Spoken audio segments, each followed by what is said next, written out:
அருணாச்சலனே சிவசிவனே, அண்ணாமலையே ஹரஹரனே, அனல் மாமுகனே சிவசிவனே, அக்னீஸ்வரனே ஹரஹரனே.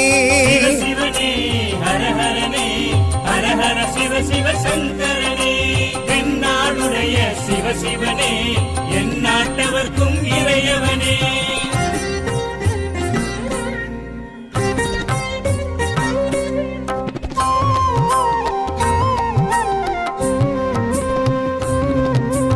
அஷ்டலிங்கனே சிவசிவனே, அர்த்தநாரீஷ ஹரஹரனே, முக்திபுரீஸ்வர சிவசிவனே, முக்தி அருள்வோனே. ஹரஹரனே சிவசிவனே, ஹரஹரனே, ஹரஹர சிவ சிவ சங்கரனே, எந்நாடுடைய சிவசிவனே, எந்நாட்டவர்க்கும் இறையவனே.